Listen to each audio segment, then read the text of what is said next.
authoritarian. You promise everybody in the world to get elected. Prices will go down on day one. No more inflation. We're going to end Russia's war on Ukraine. The world's going to respect us. And then you get in, and even though you inherit an economy from your predecessor that's described as the envy of the world by The Economist magazine, you crash everything. Mr. Speaker, I found the preamble to this big ugly bill.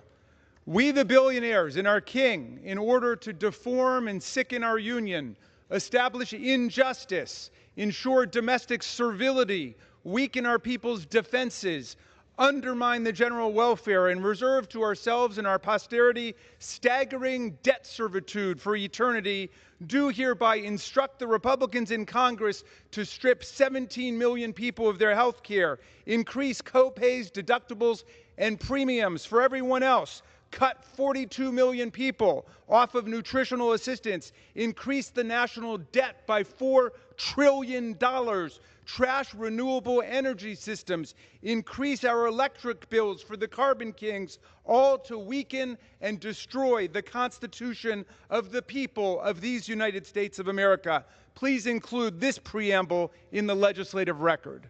I yield back. Gentleman yields back. Gentleman from North Carolina. Sometimes our colleagues will say, we have three co-equal branches. Really? First of all, co-equal is not even a word, okay? Secondly, if we're co-equal, why is it that Congress has the power to impeach, try, and convict a president and remove a president, but the president doesn't have the power to impeach, try, convict, and remove us? Pointing fingers is for losers. I'm quoting our colleague, Representative Chip Roy, from last week. And this has become a mantra for our colleagues in the wake of the devastating flooding in Texas, which cost already 132 lives with still 160 people missing.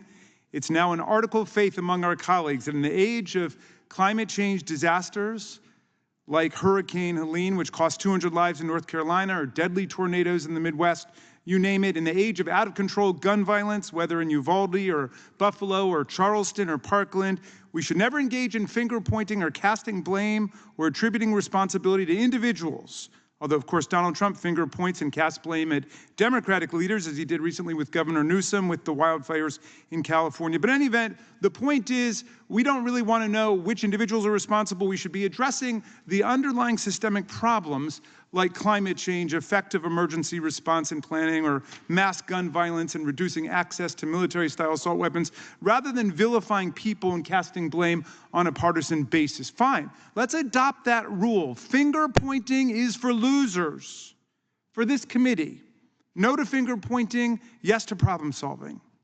But this entire hearing is nothing but absurd political finger-pointing. And it's not even finger-pointing at people who actually run our government or occupy public office. It's finger-pointing at not-for-profit groups like Church World Service or HIAS, Lutheran Community Services, and the reviled philanthropist George Soros, who has given away hundreds of millions of dollars to make the world a better place. I don't like everything that every right-wing, not-for-profit group does in America or around the world, but I don't think it merits a full-blown congressional hearing. We didn't even have a hearing on the richest billionaire in the world, Elon Musk, who actually had a government job running Doge, destroying large parts of our government, firing tens of thousands of our federal workers. The Republicans didn't even call in Elon Musk for a hearing or have a hearing about what he was doing, but they want to have a hearing in 2025 about George Soros, all of the old, tired, exhausted, absurd conspiracy theories again. And I don't see any, and these witnesses can correct me if I'm wrong, I perused all their statements. I didn't see a single one of them allege a single crime, anything illegal going on. They just don't like the things that he invests in. They don't like what certain not-for-profit groups do. Well, I don't love everything that the right-wing not-for-profits do. Why are we having a hearing about this? What an absurd waste of time. The American people across the political spectrum are now demanding the release of the complete Epstein file. This is what President Trump and Vice President Vance and the whole Trump team was demanding up until the last couple of weeks when President Trump suddenly decided he wanted to sweep the whole thing under the rug. So there are now two approaches in Congress. We've got a bipartisan binding law which has teeth to compel disclosure of all the relevant material that America wants to see.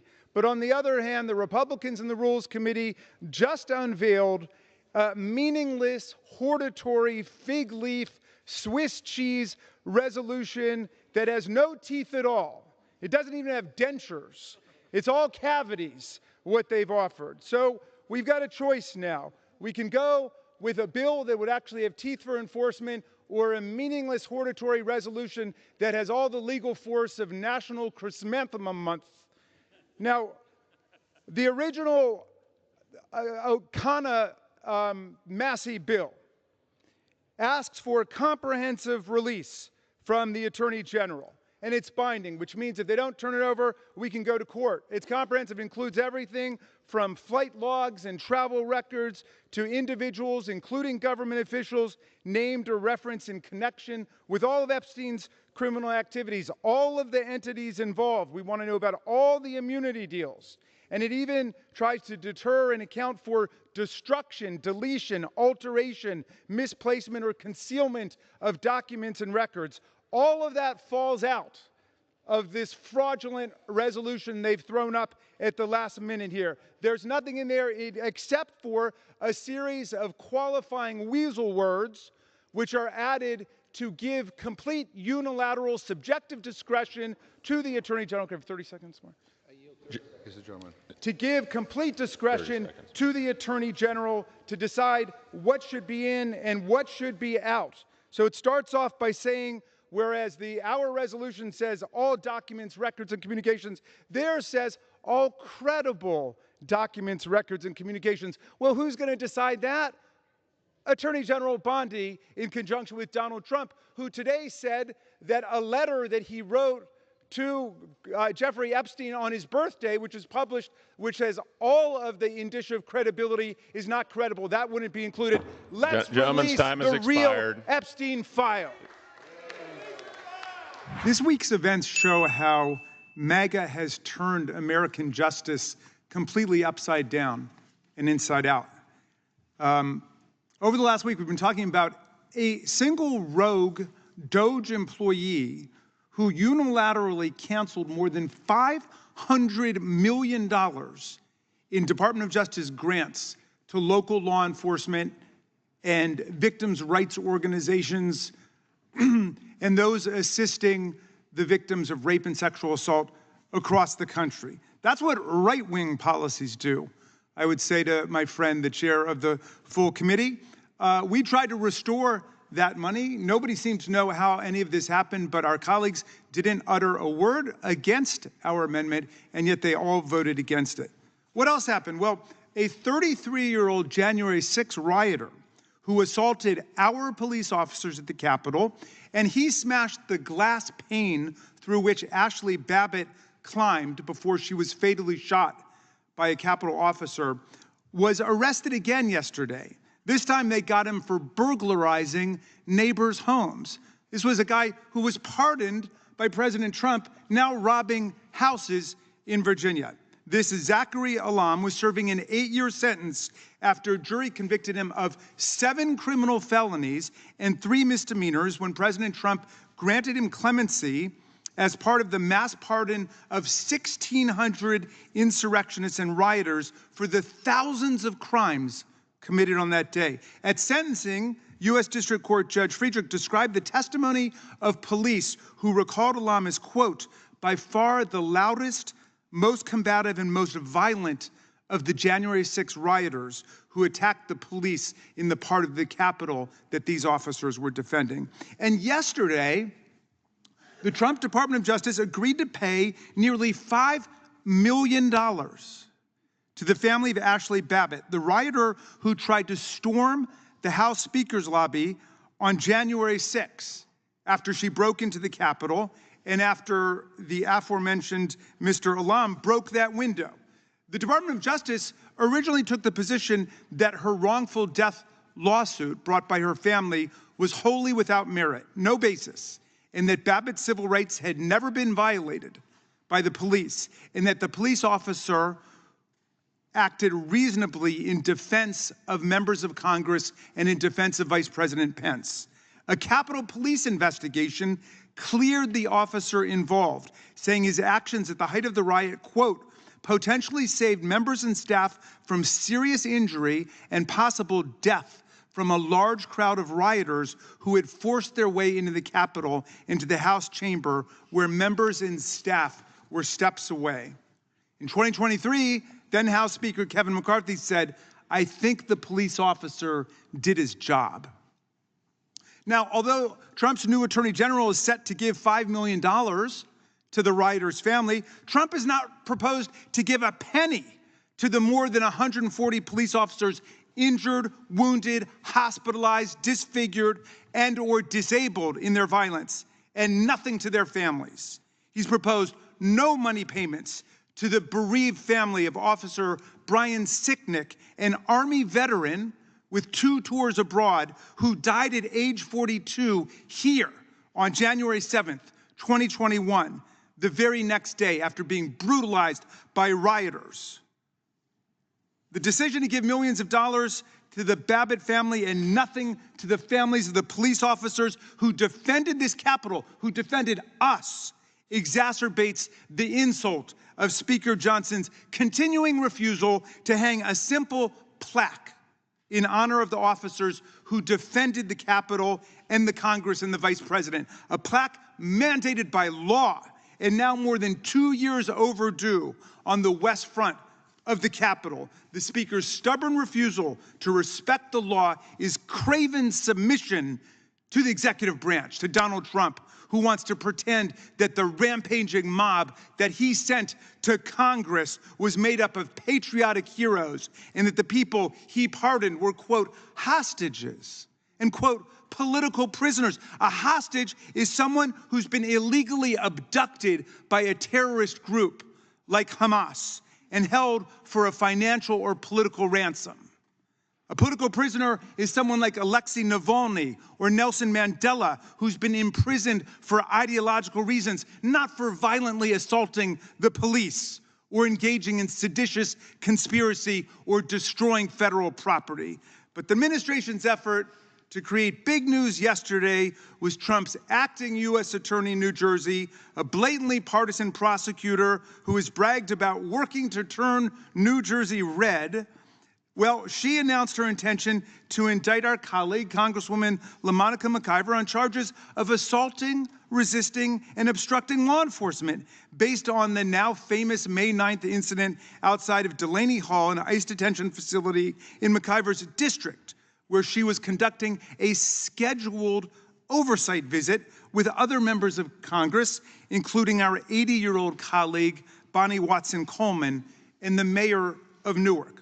Well, Delaney Hall is operated by the private prison company GEO, a major Republican donor that gave $1 million to Make America Great Again, Inc., and has faced numerous lawsuits for its treatment of detainees and unsafe conditions. The members had a lawful right to be there and to investigate, and even after ICE initiated a scuffle to arrest the mayor of Newark on public property, the House members were let in to tour the facility to conduct nonviolent oversight, and the tour went smoothly. This indictment is a manifest fraud, clearly designed to distract America this week from the administration's savage and unpopular effort to strip 14 million Americans of their Medicaid and health coverage and 11 million Americans of Head Start, Meals on Wheels, and other nutritional assistance programs like SNAP. Representative McIver was, of course, executing one of the core duties of a member of Congress,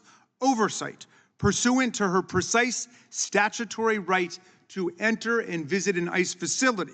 The Supreme Court has repeatedly held that oversight is a central element of the legislative process, because if we can't research the facts on the ground, we don't know what laws to pass. This, for the Department of Justice to charge McIver with assault, is an outrage against the Constitution, which protects members of Congress from civil and criminal prosecution for performance of their core legislative duties. It is also a scandal in light of the DOJ's constant backing of cop-beating insurrectionists, including with the shocking policy that these pardons can even apply to criminal charges wholly unrelated to the events of January 6th. as well as the DOJ's jaw-dropping decision to fire more than a dozen senior criminal prosecutors simply because they had worked on the January 6th case. Yet now we've got colleagues who celebrate January 6th insurrectionists actually calling for prosecution of members of the House for doing their jobs. Representative Buddy Carter called our colleagues rioters. Representative Bishop actually said this was an insurrection. I didn't know that was in his vocabulary, but this was an insurrection, and he said it was a debacle worse than 9/11. No police officers or ICE agents were injured at Delaney Hall. No one died. No one had a heart attack like Officer Fanone did. There were no strokes. There were no broken jaws, no broken necks. Nobody was forced out of police work like Sergeant Gonell was. Yet we've got members of Congress who would gladly jettison the speech and debate clause, which protects all of us in our work, the First Amendment and the Article I powers of Congress, to score a few cheap political points at the expense of their own colleagues. In Trump world, violent insurrectionists and cop-beating extremists are heroes. They're martyrs. They're patriots. Members of Congress performing oversight functions are criminals and insurrectionists. And veteran criminal prosecutors of January 6 felons are fired, so Donald Trump can continue to pander to his private militia of pardoned rioters and insurrectionists, and a reserve army of extremists who've proven themselves willing to stand back and stand by. Let me show you what a real assault on police officers looks like. If you'd roll the tape.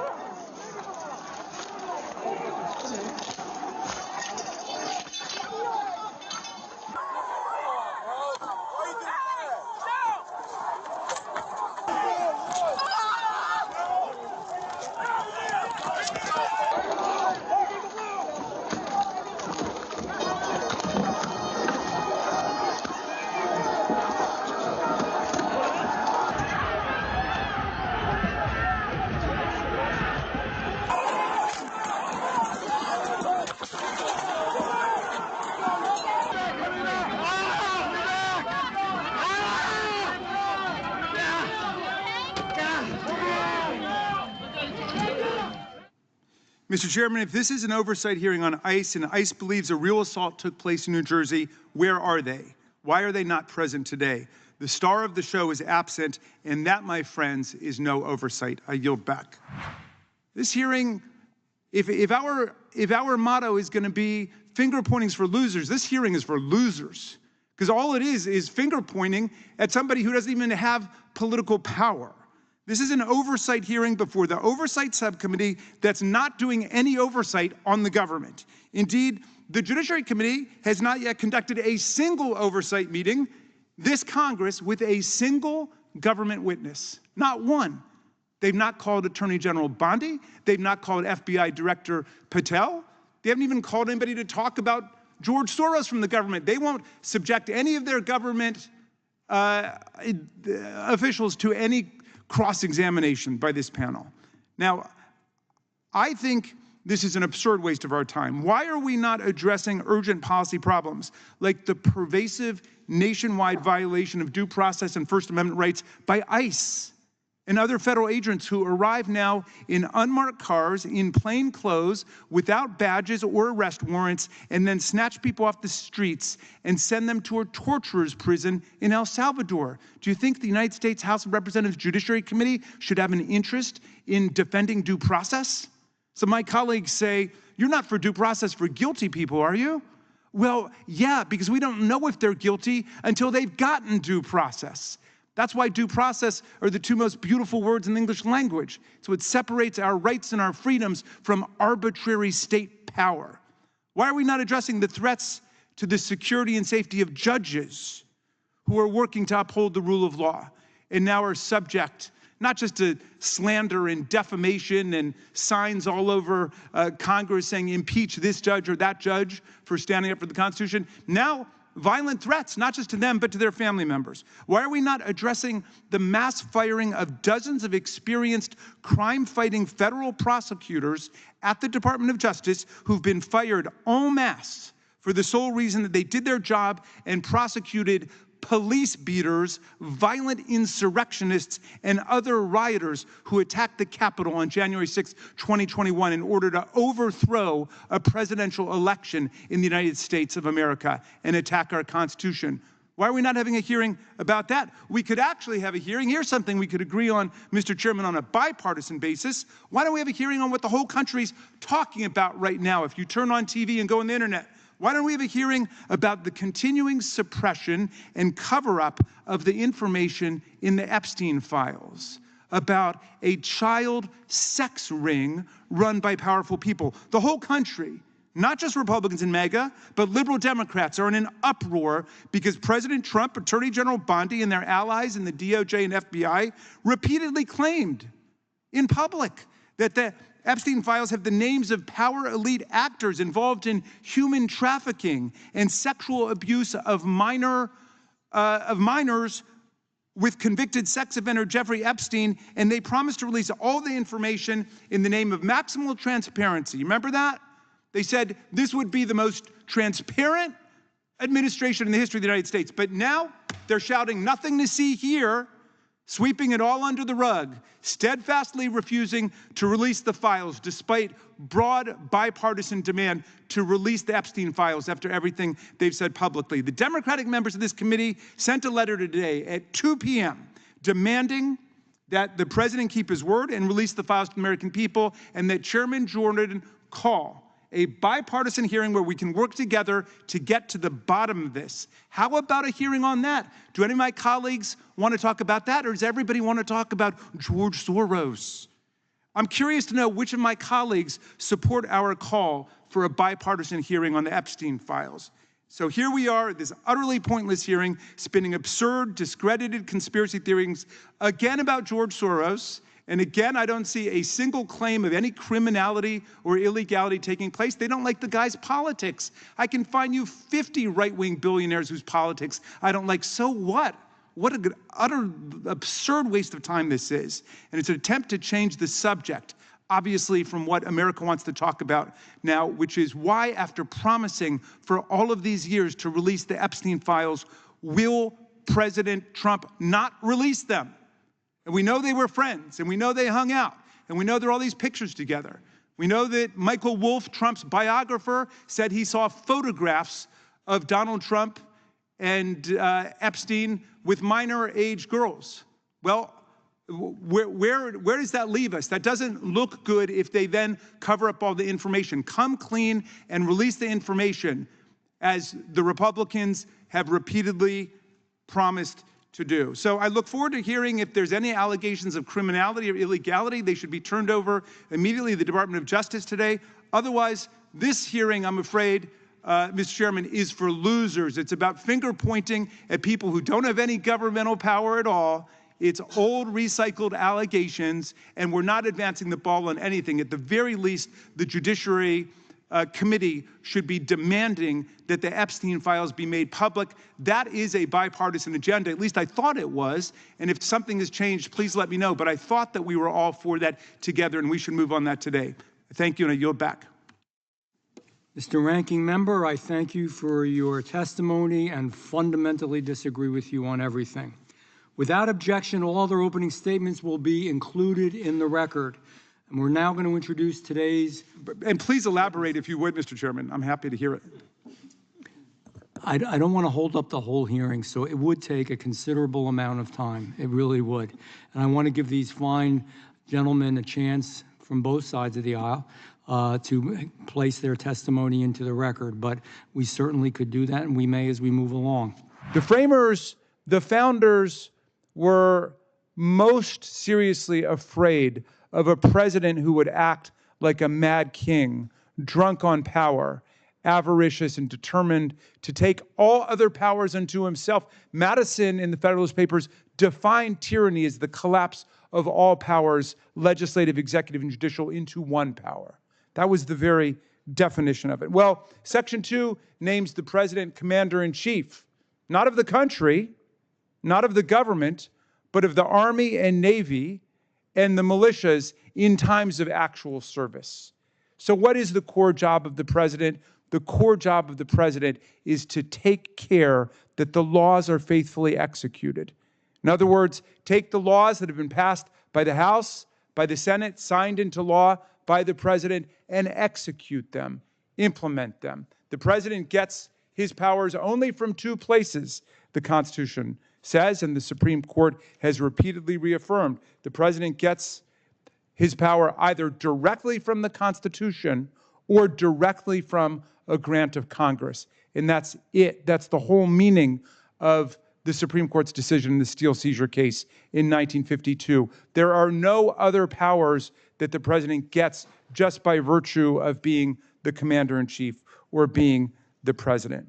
Well, Article 3 vests all judicial power in the Supreme Court and inferior courts to clarify legal rights and responsibilities in actual cases and controversies. As the court put it in 1803 in Marbury versus Madison, it's emphatically the province and the duty of the judicial department to say what the law is.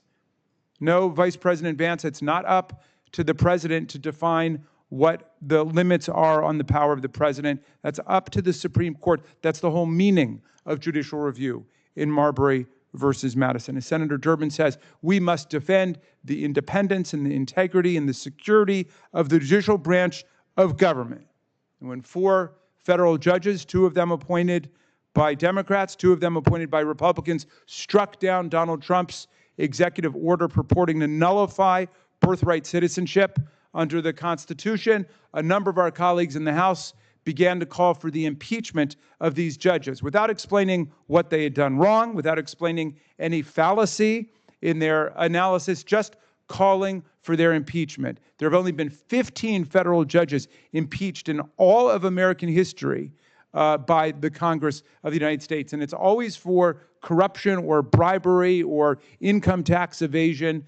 It's for actually engaging in a crime, a high crime or misdemeanor, not because the Congress disagrees with their analysis, much less because Congress disagrees with their correct analysis of a legal problem. It's never happened before.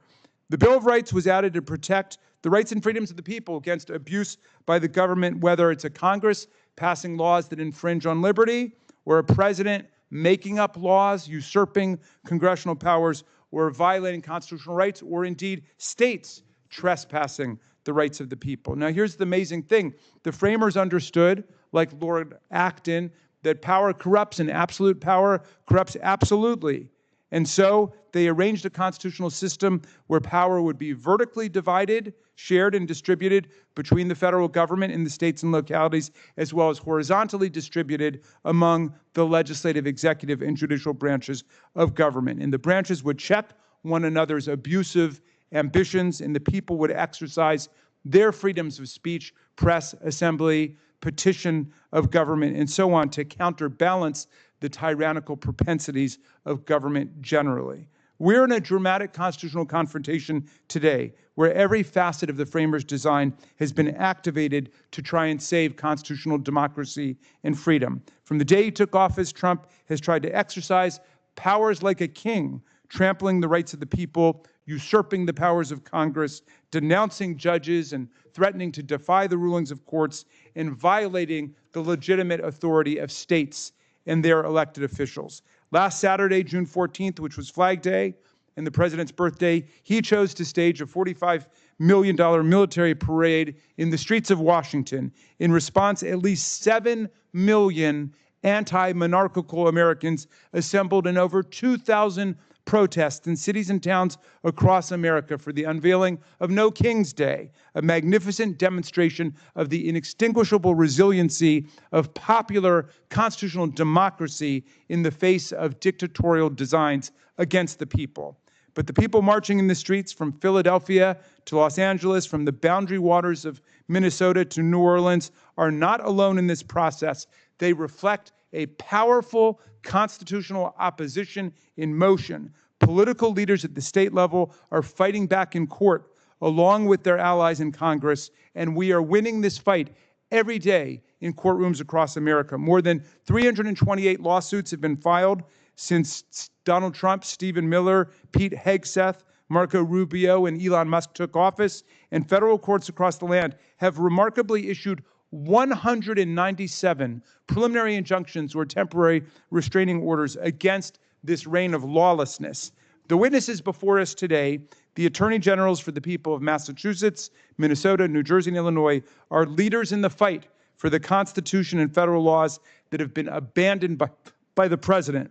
And these chief state lawyers are winning significant battles in front of judges appointed by both Republican presidents and Democratic presidents. They are even winning in courts where judges preside who were appointed by President Trump himself. State attorneys general have brought at least 30 lawsuits against the new administration, successfully blocking many of its most reckless and lawless actions. They challenged Trump's efforts to nullify birthright citizenship and won injunctions to stop the order. They challenged Trump's funding freeze and won a court order forcing Trump to lift the freeze and deliver the funds to state and local programs. And when Trump didn't pay up, they went back to court to make him comply.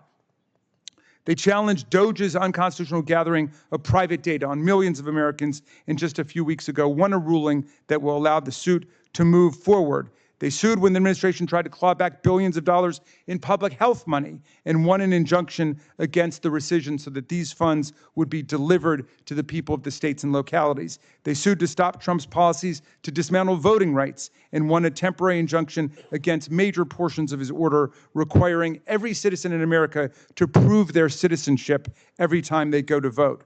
Trump's push against the rights of the people is losing in court, with judges striking down unconstitutional orders and issuing scathing rebukes to his lawlessness. Judge John Kuhnor said of the Trump's birthright citizenship order, "I've been on the bench for over 4 decades. I can't remember another case where the question presented was as clear as this." He went on to ask, where were the lawyers when the decision was made to sign this executive order, and said that it boggled his mind that any member of the bar would contend the order was constitutional. This is a judge who was appointed by Ronald Reagan to the bench. Congressional Democrats have joined the state attorney generals in this fight. Although we're limited in what we can bring ourselves by virtue of very restrictive legal standing doctrines against members of Congress suing the president, we have filed detailed amicus briefs in support of the state attorney general's suits, identifying our unique interests and unyielding determination to defend federal laws we have passed against executive usurpation. Of course, we have won some and we've lost some, and we would expect nothing less under the rule of law. But we will defend the rule of law. We will not be intimidated by Trump's threats and authoritarian tactics. Those of us who aspire to and attain to public office are nothing but the servants of the people, and the people are sovereign, and we all serve in the interest of the people. To every state AG who is with us today, and to those who are not here but are in this battle also for the rule of law, I say on behalf of all of our colleagues, it's an honor to be in this fight with you. Congressional Democrats are proud to stand with you in this fight to protect our Constitution, its values, and the rights of our people. Thank you, Mr. Chairman. I yield back. The economy today is shrinking.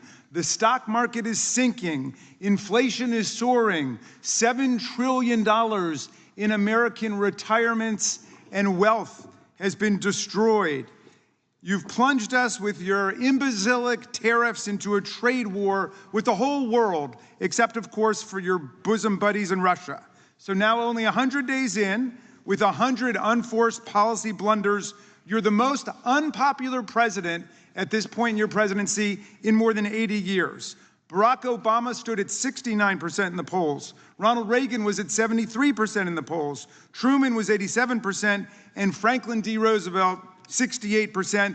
But Donald Trump is at 39%, the lowest 100-day approval rating since polling began. He controlled the agenda for 100 days. He controlled the House. He controlled the Senate. He's got everything going for him, and his numbers are in the gutter.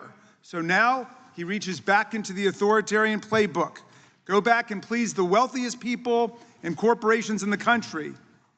House Republicans want to cut hundreds of billions of dollars from Medicaid, food assistance for mothers and children, veterans benefits, Meals on Wheels, Head Start, any programs that help actual people, all in order to pay for another gargantuan tax break for the president's billionaire benefactors. And here in the Judiciary Committee, Our good friends want to help Donald Trump use his power in violation of the Constitution that we are all sworn to uphold and defend against enemies, foreign and domestic.